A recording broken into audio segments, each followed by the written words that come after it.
அது தியானம்ங்கிறது பகவானை அப்படியே உள்ள பார்த்துக்கிட்டு செய்யணும். அதுதான் அவசியம்.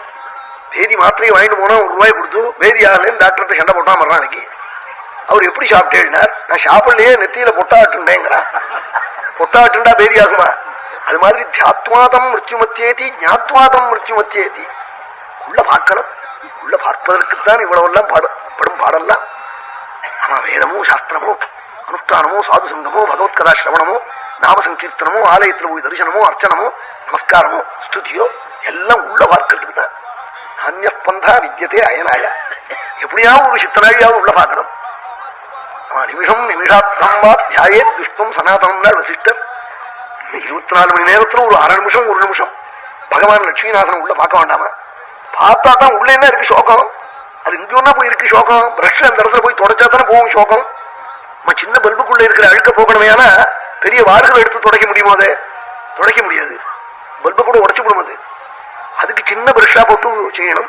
அது மாதிரி பிரஷ் மாதிரி பகவத் தியானம்ங்கிறது. தியானேர அனீஸ்வரான் குணான்னாள் பாகவதத்துல. இந்த ஜீவ குணம் அசூயே சுயே காமம் குரோதம் பிரச்சாரம் கண்டு தேசிக்கிறது. இதெல்லாம் போகணுமையான இவன் தலைகளில் குதிக்கட்டும், 1000 பிராணாயாமம் பண்ணட்டும் போகாது. அவன் லட்சம் கிரந்த புஸ்தகத்தை படிக்கட்டும் போகாது. படிப்புங்கிறது இந்த பல்பு லைட்டு மாதிரி. இப்ப இங்க வந்து சாதுக்களை பத்தி தூஷிக்கு ஒரு மீட்டிங் போட்டாங்க. இந்த லைட் ஒத்தாசை பண்ணாதா? போர்ஜரி பத்திரம் எழுதுறதுக்கு ஒத்தாசை பண்ணாதா இந்த லைட்டு?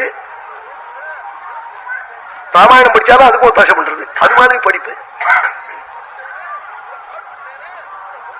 எல்லாத்துக்கும் ஒத்தாசைப்படும். தோஷத்தை போச்சு விடாது படிப்பு. இயற்கையா உள்ள தோஷமோ குணமோ அதை விருத்தி பண்ணும். நம்ம திருடுறவன் படிச்சான்னா நாம எல்லாம் கதை கேட்டு இருக்கிற போது வாசல்ல வச்ச பூட்ஸ் எடுத்துன்னு போடுவான். அசடனா இருக்கிறவன் வந்து நாம் நிற்கிற போதே எடுத்துட்டு அடிபடுவான். படிப்பு தோஷத்தை போக்கி விடாது. ஆனா பின்ன எது தோஷத்தை போக்கும்னா சத் சங்கம். சாதுக்களோட போய் அப்படியே அவன் ரோஜா பூ எடுத்து அம்பாளுக்கு அர்ச்சனை பண்ற போது பார்த்தா நாமும் ஒரு பழமல்லி பூனாலேயாவது ஒரு 10 அர்ச்சனை பண்ண வேண்டாமான்னு தோணும். ஒரு மணி சுவாமி நமஸ்காரம் பண்றவனை பார்த்தவன் நாமும் 4 நமஸ்காரம் பண்ண வேண்டாமான்னு தோணும். சாது சங்கம் சித்தத்தில் இருக்கிற தோஷங்கள்லாம் கட்டாயம் போய்க்கும். சத் சங்கத்தை கதையும் நகரோதி பும்சா. சாது சங்கம் எதைத்தான் செய்யாது என்று கேட்டாள். பர்தஹரின்னு ஒரு பெரிய உலகத்தை நல்லா ஆண்டு அனுபவிச்ச ஒருவர்.